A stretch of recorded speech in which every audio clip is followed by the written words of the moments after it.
ایک زمانے میں اسلامی علوم کے سنہری دور میں بغداد کے ہلچل مچانے والے شہر میں عمر نام کا ایک لڑکا رہتا تھا۔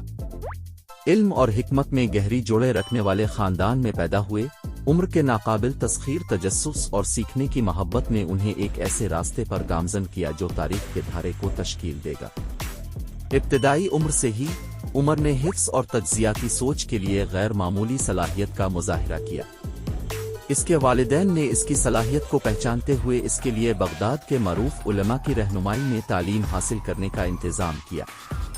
دانشمند اساتذہ کی رہنمائی کے تحت عمر نے اسلامی علوم، فلسفہ اور ادب کی وسیع دنیا میں دریافت کیا۔ جیسے جیسے وہ پختہ ہوا، عمر کی فکری صلاحیت کو بڑے پیمانے پر پہچانا گیا۔ علم کی متنوع شاخوں کو ترکیب کرنے کی اس کی صلاحیت نے اسے اپنے ساتھیوں میں دی مائنڈفل اسکالر کا لقب حاصل کیا۔ ایک دن ان کے سرپرست شیخ ابراہیم نے انہیں ایک نادر نسخہ پیش کیا جس میں قدیم حکمت کو کھولنے کی کلید تھی۔ اس مخطوطہ نے عمر کو اسلامی اسکالرشپ کے بھولے ہوئے جواہرات سے پردہ اٹھانے کی جستجو میں لے لیا۔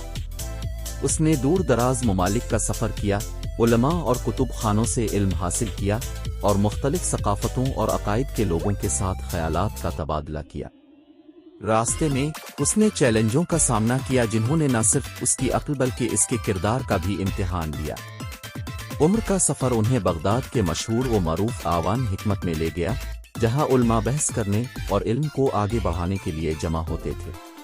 وہاں وہ پرجوش مباحثوں میں مشغول رہے، مختلف علوم کے بارے میں اپنی سمجھ کو بڑھاتے رہے اور اسلامی فکری تاریخ کی بھرپور ٹیپسٹری میں اپنی بصیرت کا حصہ ڈالتے رہے۔ قاہرہ میں عمر کا سامنا افسانوی فاطمہ الف ہری سے ہوا، جو کہ دنیا کی پہلی یونیورسٹی جامعہ القروین کی بانی تھی۔ اس کے ویژن سے متاثر ہو کر اس نے اسکالرز کے ساتھ مل کر مسلم دنیا میں تعلیمی مراکز قائم کیے، ایک ایسے ماحول کو فروغ دیا جہاں علم کے متلاشی ترقی کر سکیں۔ علم کو محفوظ کرنے اور پھیلانے کے لیے عمر کی لگن ان کے علمی مشاغل سے بالاتر تھی۔ وہ پس منظر اجنس سے قطع نظر سب کے لیے تعلیم کے لیے پرجوش تھے۔ اسکولوں اور لائبریریوں کا قیام اس کا مشن بن گیا، جس نے شہروں اور دیہاتوں میں روشن خیالی کی پناہ گاہیں پیدا کیں۔ جیسے جیسے سال گزرتے گئے، عمر کا اثر دور دور تک پھیلا۔ ان کی وراثت ان طلباء کی نسلوں تک زندہ رہی جنہوں نے اس کی رکھی ہوئی بنیادوں کو استوار کرنا جاری رکھا۔ اس کا نام اس فکری اور ثقافتی فروغ کا مترادف بن گیا جس نے اسلامی سنہری دور کو نشان زد کیا۔ اپنی زندگی کے گودیولی میں اپنی محنت کے ثمرات سے گھرے ہوئے عمر نے اپنے سفر پر غور کیا۔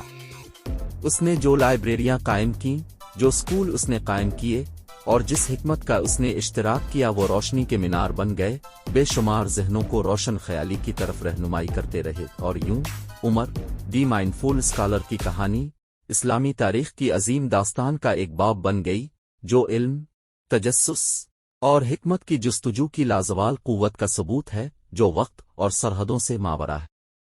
اس قابل ذکر اسکالر کی میراث نسلوں کو متاثر کرتی ہے، سیکھنے کی راہداریوں سے گونجتی ہے اور انسانی تاریخ کے ٹیپسٹری پر انمٹ نقوش چھوڑتی ہے۔